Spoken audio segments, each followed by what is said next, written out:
The letter arrived on a Tuesday, slipped under the door like a whispered secret, its edges worn as if it had traveled 1,000 miles to find him.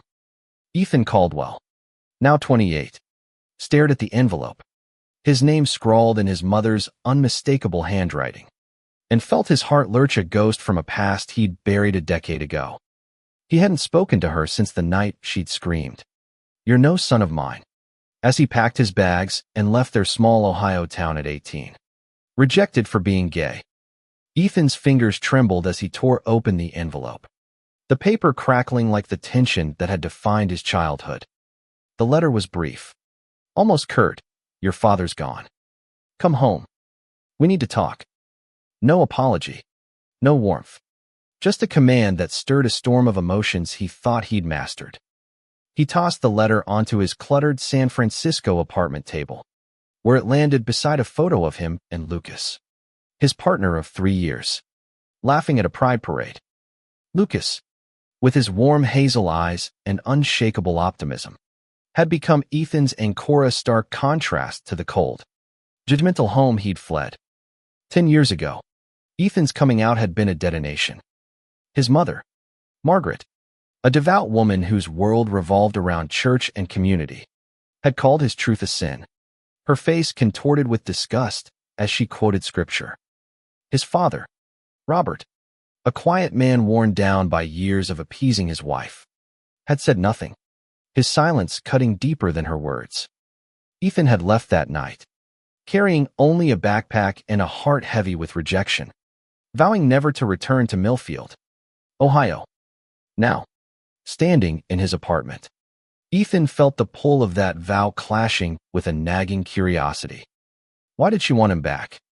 What could she possibly have to say after a decade of silence? Lucas found him staring at the letter, his face a map of conflict. "You don't owe her anything," Lucas said softly, resting a hand on Ethan's shoulder. "But if you don't go, you'll always wonder." Ethan nodded, knowing Lucas was right. The next morning, they booked 2 plane tickets to Ohio. Millfield hadn't changed. The same tired Main Street, the same church steeple piercing the sky, the same whispers trailing Ethan as he stepped out of the rental car with Lucas. The air smelled of damp leaves and nostalgia, a mix that made his chest tighten. Margaret's house, a modest 2-story with peeling white paint, loomed at the end of a quiet street. Ethan's pulse raced as he knocked, Lucas standing a step behind, his presence a quiet reassurance. Margaret opened the door, older now, her face etched with lines that hadn't been there a decade ago. Her eyes, once sharp with judgment, seemed softer, almost hesitant. "Ethan," she said, her voice catching. She glanced at Lucas, her lips tightening briefly, then gestured them inside. The living room was unchanged, same floral sofa, same cross on the wall, same suffocating weight of memory. Ethan sat stiffly, Lucas beside him, their knees brushing for comfort. "I didn't think you'd come," Margaret began, her hands twisting in her lap. "Your father, he passed last month. Heart attack."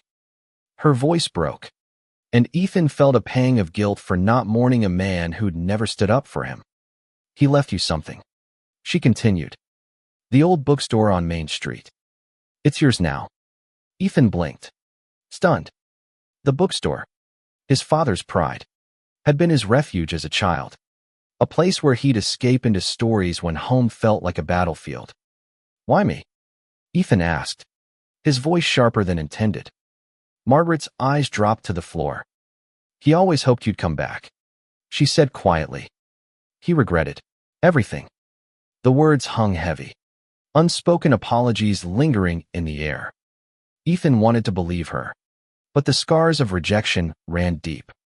Lucas squeezed his hand, grounding him as the room spun with questions.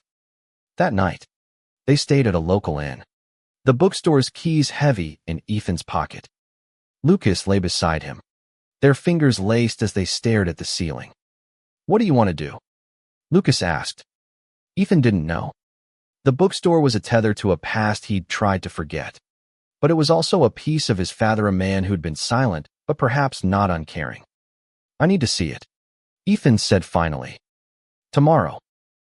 The bookstore smelled of dust and old paper, its shelves sagging under the weight of forgotten stories.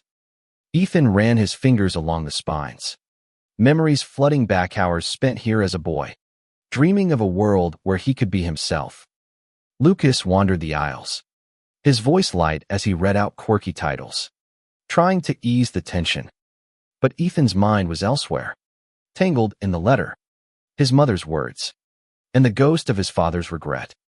As they locked up, a group of locals passed by, their stares cold and familiar. Ethan recognized Oni's former classmate, now a man with a hardened face. Still a sinner. Caldwell. The man sneered. Ethan froze, the old shame rising like bile. But Lucas stepped forward, his voice calm but firm. Move along. The man scoffed but walked away, leaving Ethan shaken. You okay? Lucas asked, pulling him close. Ethan nodded, but the encounter had cracked something open, a reminder of why he'd left. Back at the inn, Ethan couldn't sleep. The bookstore, his mother, the town, all of it pressed against him, demanding answers. Why had his father left him the store? Was it guilt? Or something more? And Margaret's softened eyes hinted at change. But could he trust it? As dawn broke, Ethan knew one thing: staying in Millfield, even for a few days, would test every ounce of his strength. But with Lucas by his side, he felt ready to face it for better or worse. The morning sun filtered through the inn's curtains, casting soft light on Lucas's sleeping face. Ethan watched him, grateful for the quiet strength that had carried them through yesterday's tension. But the bookstore keys on the nightstand felt like a challenge, daring him to confront the past he'd sworn to leave behind. They returned to the bookstore, its faded sign creaking in the breeze. Inside, Ethan found a letter tucked behind the counter, addressed to him in his father's careful script. His hands shook as he opened it. Ethan, I failed you. I should have fought for you. This place was always yours, make it what I couldn't. The words hit like a punch, raw and unguarded. His father's silence hadn't been indifference. It had been shame. And this was his attempt at redemption. Ethan showed the letter to Lucas, who read it silently, then pulled him into a hug. He loved you, Lucas said, in his own broken way. Ethan nodded, tears stinging his eyes. The bookstore wasn't just a gift, it was an apology, a bridge his father had built too late. But what was he supposed to do with it? Sell it and run? Or stay and face the town that had rejected him? Margaret called that afternoon, asking them to dinner. Ethan hesitated, but Lucas encouraged him. You'll regret it if you don't hear her out. The dining room was tense, the clink of cutlery loud against the silence. Margaret had cooked a rare effort. Ethan noted, and her eyes kept darting to Lucas, as if trying to reconcile his presence with her beliefs. You look happy, she said finally, her voice strained but sincere. Ethan's jaw tightened. I am, he said, glancing at Lucas. No thanks to this town. Margaret flinched but didn't argue. Instead, she spoke of the bookstore, how Robert had spent his final years there, quietly hoping Ethan would return. He changed, she said. After you left, he started questioning everything. Ethan wanted to believe her, but the memory of her venomous words, "You're no son of mine," still burned. Lucas reached for his hand under the table, a silent reminder to breathe. The conversation shifted to the town, and Margaret admitted it hadn't been easy for her either. People talk, she said, about you, about us. They think I failed as a mother. Ethan's instinct was to snap back, but something in her voice, vulnerable, almost broken, stopped him. Was she seeking forgiveness, or just unloading her guilt? He didn't know, and it left him restless. The next day, they explored the bookstore further, uncovering a small office in the back filled with Robert's journals. Ethan hesitated, then began reading. Page after page revealed a man grappling with regret, questioning the faith that had driven his son away. One entry, dated a year ago, read, I pray Ethan's found peace. I pray he knows I'm sorry. Ethan's throat tightened. Lucas, sensing his turmoil, suggested they take a walk to clear his head. The park was quiet. The same bridge from their first night in Millfield stretching over the stream. Ethan stopped, leaning against the railing. Lucas beside him. I don't know what to do, he admitted. This place it's like a wound that never healed. Lucas listened, then said, You don't have to decide now. But whatever you choose, I'm here. They stood there, hands entwined, the world fading as they found solace in each other. Their moment was shattered by a shout. A group of teenagers, egged on by the same man from yesterday, hurled slurs from across the park. Ethan's heart raced, the old fear surging, but Lucas's grip tightened. Ignore them, he whispered.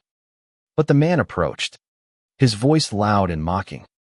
You think you can just waltz back here? Ethan's fists clenched, but Lucas stepped forward, calm but unyielding. Back off, he said, his tone leaving no room for argument. The man hesitated, then retreated, muttering. That night, Ethan couldn't shake the encounter. Millfield's hostility was unchanged, a reminder of why he'd left. But the bookstore, his father's letter, and Margaret's faltering attempts at reconciliation tugged at him. He lay awake, Lucas's steady breathing beside him, and realized he couldn't run again, not without understanding what his father's gift meant. The next morning, he told Lucas he wanted to stay a little longer. I need to know if this place can change, he said. Lucas smiled, kissing his forehead. Then we'll stay? They began cleaning the bookstore, dusting shelves and sorting books. Locals peered through the windows, some curious, others judgmental. A few old friends stopped by, their greetings cautious but warm. One, a woman named Sarah who'd known Ethan in high school, lingered to talk. People heard your back, she said. Some aren't happy, but others, they're starting to question things. Ethan felt a flicker of hope, but it was fragile, easily crushed by the town's lingering prejudice. Margaret visited the bookstore that afternoon, her presence awkward but deliberate. She brought a box of Robert's things photos, trinkets, a worn copy of Ethan's favorite childhood book. He kept these for you, she said, her voice trembling. Ethan took the box, his fingers brushing the book's cover, and felt a crack in the wall he'd built against her. Thank you, he said, the words heavy with unspoken questions. As she left, he wondered if she was trying to rebuild what she'd broken or if she was too late. The bookstore became a sanctuary, its creaking floors and musty shelves a refuge from Millfield's judging eyes. Ethan and Lucas spent days sorting through decades of clutter, each book and trinket unearthing memories Ethan thought he'd buried. But the town's hostility lingered, a shadow that followed them everywhere. One morning, a brick shattered the bookstore's front window, glass scattering like Ethan's fragile hopes. Taped to it was a note, Fags don't belong here. Ethan's stomach churned, the words a vicious echo of his past. Lucas, ever steady, called the police. But the officer who arrayed a grizzled man named Hargrove barely hid his disdain. Kids being kids, he said, shrugging. You sure you want to stir things up? Ethan's anger flared, but Lucas's hand on his arm kept him grounded. We're not going anywhere, Lucas said, his voice firm. The incident spread through Millfield like wildfire. Some locals stopped by, offering sympathy or help with the cleanup, but others whispered behind their hands, their stares sharp as knives. Ethan felt exposed, the old shame creeping back, but Lucas's unwavering presence anchored him. We'll fix this, Lucas said, hammering boards over the broken window. Together, Ethan nodded, drawing strength from him, but the weight of the town's hatred pressed harder. Margaret showed up that afternoon, her face pale as she saw the boarded window. I heard, she said, her voice barely above a whisper. I'm sorry, Ethan. He wanted to lash out, to ask why she hadn't fought for him all those years ago. But her eyes held something new, guilt. Maybe, or grief? I'll pay for the window, she offered. Ethan shook his head. It's not about the money. She nodded, lingering as if she wanted to say more, then left without another word. The journals in the back office became Ethan's obsession. His father's words painted a man torn between love for his son and fear of his wife's faith. One entry, written months before Robert's death, read, I should have told Ethan I was proud of him. I hope he knows. Ethan's chest ached. He'd spent years believing his father's silence was rejection. But these pages told a different story, a man trapped by his own cowardice, desperate to make amends. Lucas suggested reopening the bookstore, not just as a business, but as a statement. Show them you're not afraid, he said. Ethan hesitated. The idea of staying in Millfield, of facing daily judgment, was daunting. But the bookstore was his father's legacy, a piece of him Ethan could still touch. Let's do it, he said finally, his voice steady with resolve. They worked tirelessly, painting walls, restocking shelves, and planning a grand reopening. Sarah, the high school friend, offered to help, bringing a few others who were curious or supportive. Word spread, and soon the bookstore became a quiet battleground. Some locals boycotted it, while others, especially younger ones, started dropping by. A teenager named Mia, shy but curious, asked Ethan about the books, her questions hinting at her own struggles with identity. Ethan saw himself in her, and for the first time, he felt a purpose in staying. The reopening was set for a Saturday, and tension hung over Millfield like a storm cloud. Margaret surprised them by showing up early, bringing homemade cookies and a nervous smile. I want to help, she said. Ethan studied her, searching for sincerity. Why now? He asked. She hesitated, then said, I've lost too much. I don't want to lose you again. The words were raw, unguarded, and Ethan felt a flicker of something, hope, maybe, or forgiveness. The event drew a mixed crowd. Some came to support, others to gawk. The man from the park, now identified as Tom Hargrove, the officer's brother, stood outside with a small group, their signs bearing hateful slogans. Ethan's heart sank, but Lucas squeezed his shoulder. Focus on the ones who showed up for you, he said. Inside, Sarah and Mia helped serve coffee, their laughter cutting through the tension. A few locals bought books. Some even lingered to talk, their curiosity outweighing their prejudice. As the day ended, Ethan stood behind the counter, watching Lucas charm a customer with his easy smile. The bookstore felt alive, a beacon of defiance in a town that had tried to break him. But Tom's group outside grew louder, their chants seeping through the walls. Ethan's resolve wavered, the weight of their hatred threatening to crush him. Lucas, sensing his unease, pulled him aside.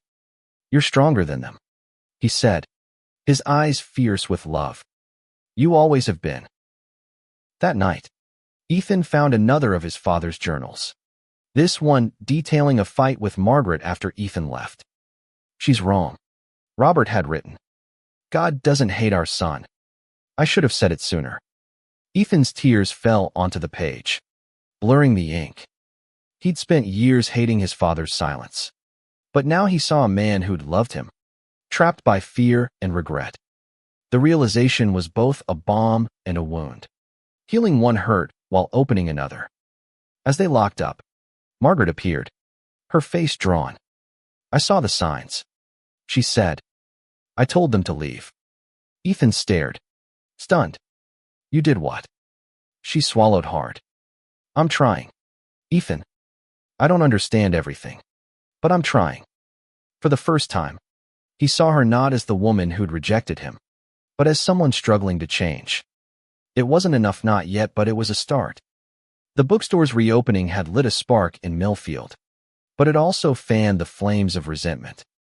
Tom Hargrove and his group returned daily, their protests growing bolder. Ethan felt the town splitting. Some rallied behind him, drawn to the bookstore's quiet rebellion, while others clung to their prejudice like a lifeline. Each morning, He and Lucas braced for what the day might bring, their love a shield against the hate. One evening, as they closed up, a rock sailed through the new window, shattering it. Ethan's heart sank, but Lucas was already moving, grabbing a broom to sweep up the glass. "They're scared," Lucas said, his voice steady. "Scared of change." Ethan wanted to believe him, but the constant attacks wore him down. He wondered if staying was worth it, if Millfield could ever accept him. Margaret began visiting daily, bringing coffee or helping shelve books. Her efforts were clumsy, her questions about Lucas hesitant, but Ethan saw her trying to bridge the gap. One afternoon, she found him in the back office, reading another of Robert's journals. "He was proud of you," she said, her voice soft. He never knew how to say it. Ethan looked up, his throat tight. "And you?" he asked. "What do you think of me now?" She paused, then said, "I think you're brave. Braver than I ever was." Her words lingered, a fragile thread of connection. But the town's hostility escalated. A petition circulated, demanding the bookstore close, claiming it promoted sin. Ethan's resolve wavered, but Lucas and Sarah rallied the supporters.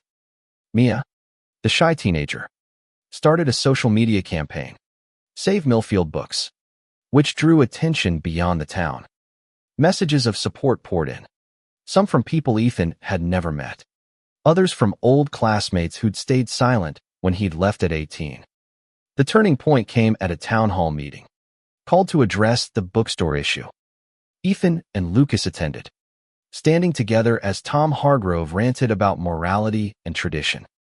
Ethan's pulse raced, the old fear threatening to choke him. But Lucas's hand in his kept him steady.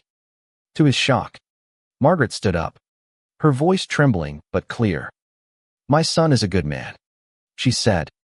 "He's not hurting anyone. You're the ones tearing this town apart."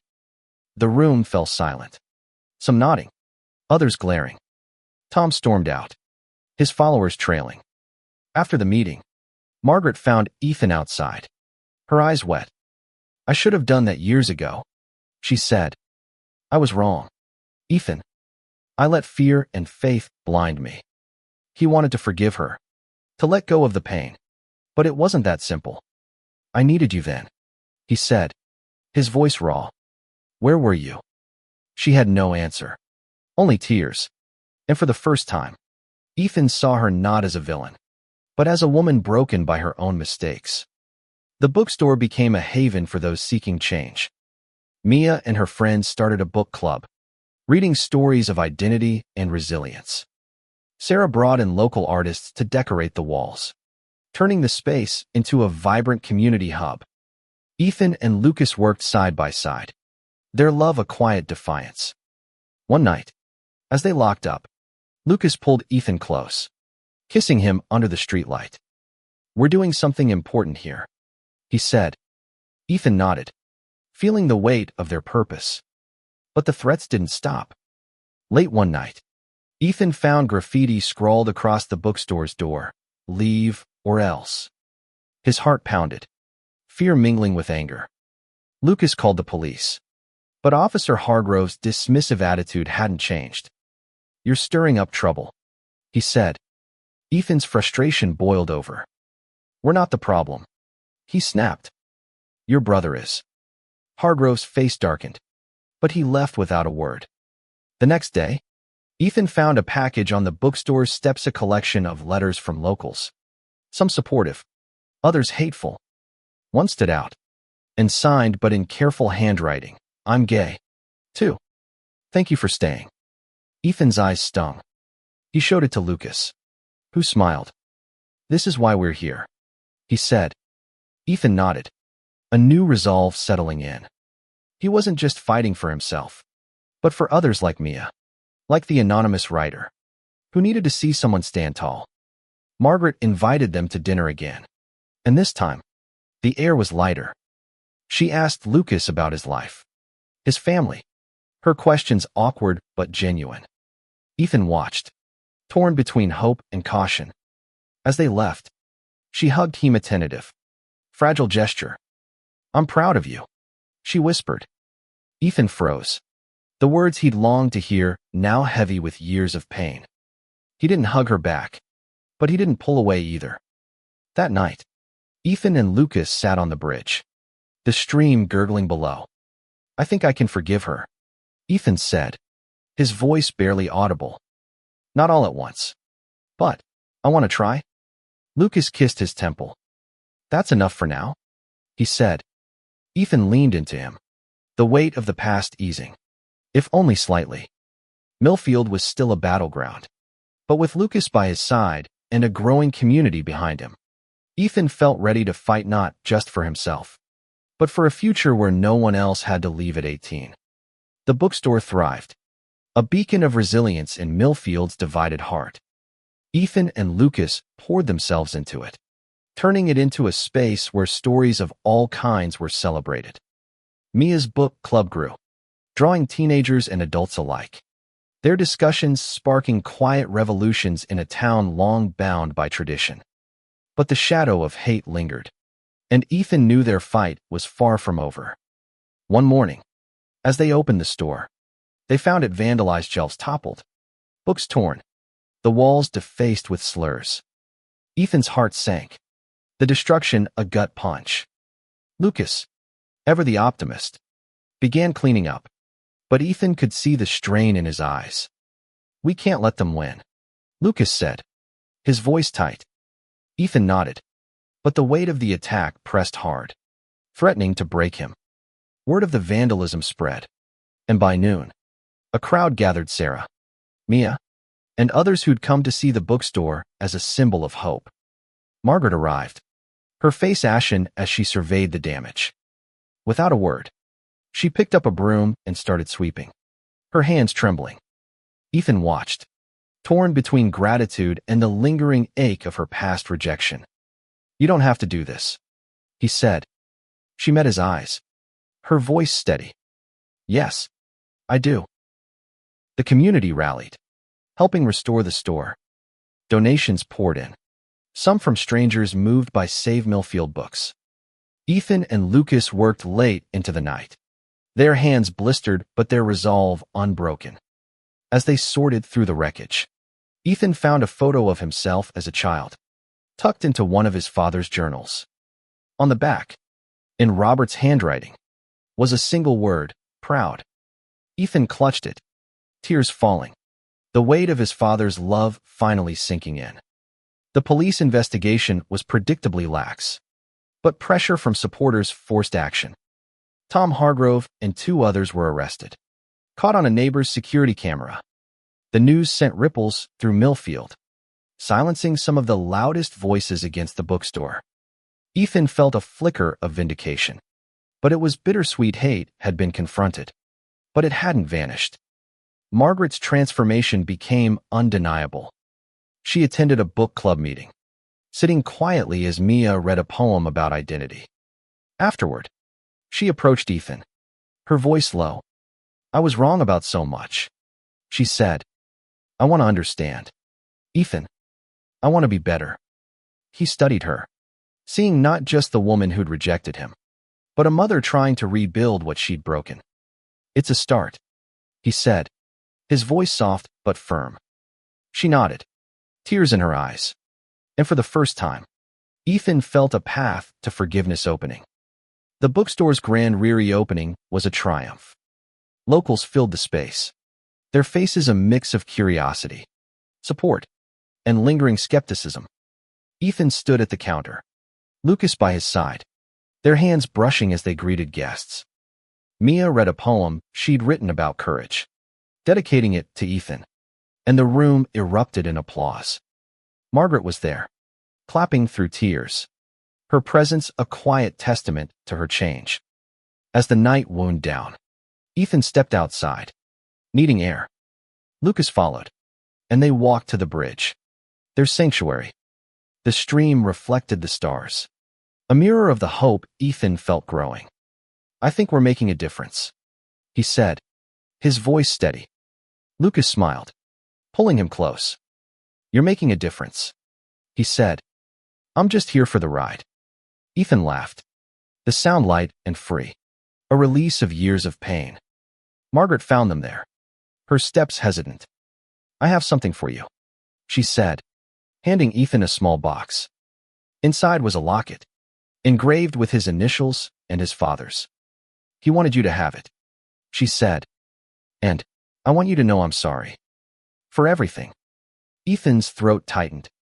He didn't have words, but he opened his arms, and she stepped into them, her sobs shaking them both.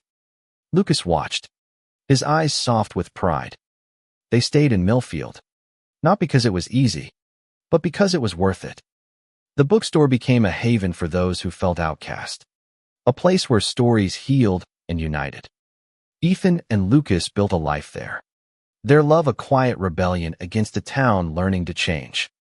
Margaret became a regular, her presence a bridge between past and present, her apologies turning into action speaking out, listening, learning.